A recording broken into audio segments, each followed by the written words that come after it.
छठवें चरण के मतदान की समाप्ति के बाद अब उत्तर प्रदेश के पूर्वी जिलों में चुनाव 7वें चरण की तरफ बढ़ चला।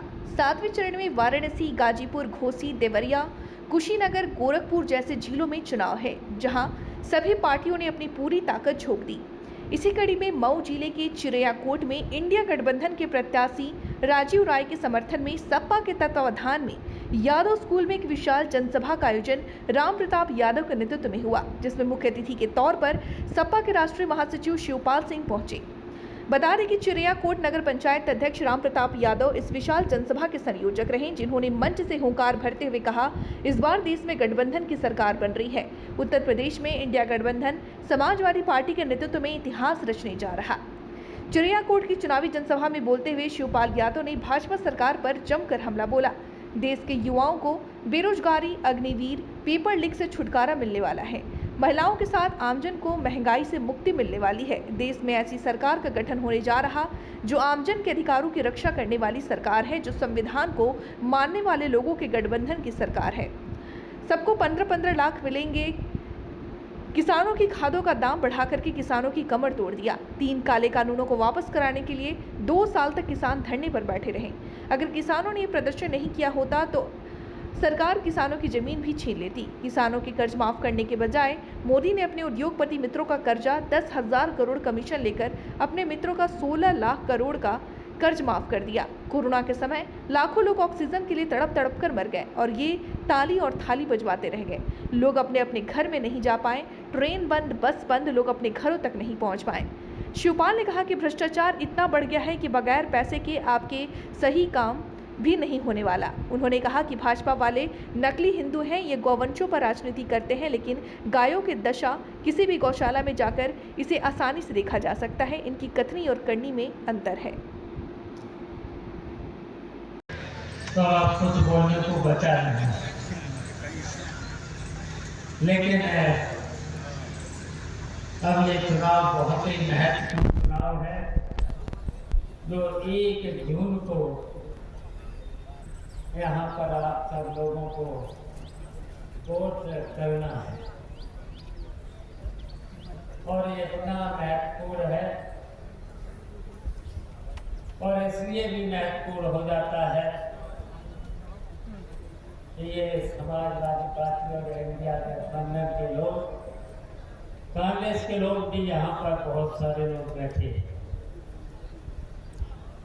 और इंडिया गठबंधन अब की बार भारतीय जनता पार्टी को देश से हटाना चाहते हैं और इसलिए भी हटाना चाहता है ये भारतीय जनता पार्टी के समय में कानून का राज नहीं है और जबकि हमें बाबा साहब ने जो संविधान दिया है उसमें कानून का राज होना चाहिए। जनता ने इसलिए चुना है और जनता का भी राज होना चाहिए, लेकिन इस समय आपको देखने को मिल रहा है देश भी संकट में है और इसलिए संकट में है कि भारतीय जनता पार्टी तानाशाही की ओर जा रही है और उन्होंने वादे तो बहुत कुछ किए थे, हमारे साथियों ने बहुत कुछ बता दिया और ये भी कहा था कि हम अच्छे दिन लाएंगे। इतना झूठ बोले हैं ये भारतीय जनता पार्टी के लोग। तो हम कहना चाहते हैं ये भारतीय जनता पार्टी और भारतीय जनता पार्टी की सरकार झूठी सरकार है और ये लोग झूठे हैं और झूठे के साथ साथ बेईमान भी हैं और बेईमानी के साथ साथ ये भ्रष्ट भी है। अब तो साबित हो चुका है। तो ऐसी सरकार को, जनता को 1 मिनट भी बर्दाश्त नहीं करना चाहिए। इतना झूठ और झूठ के साथ साथ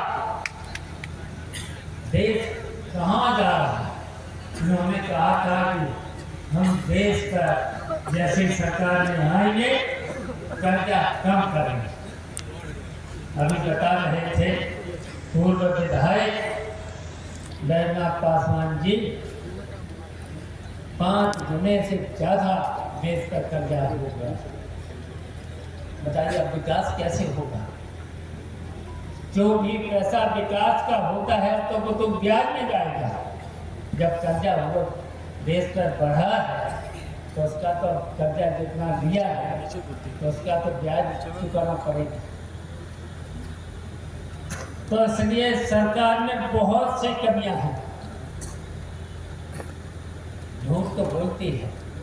उन्होंने हमारे छात्र नौजवानों के लिए जो बेरोजगार है उनके लिए वादा किया था कि हर वर्ष हम 2 करोड़ लोगों को नौकरी देंगे और नौकरी नहीं दे पाएंगे तो रोजगार देंगे। हम पूछना चाहते हैं यहाँ पर बैठे हैं, हमने तो 2.5 महीने से लगातार जहाँ जहाँ गांव में जहाँ जहाँ मीटिंग की है, बड़ी बड़ी मीटिंग की है, हमने पूछा किसी को नौकरी मिली, किसी के भी परिवार में अगर नौकरी मिली, रेगुलर कहीं नौकरी मिली, तो कितनी झूठी है। और इन्होंने कहा था, इन्होंने एक बात और कही थी कि हम विदेशों से काला धन लाएंगे, किसका? पूंजीपतियों।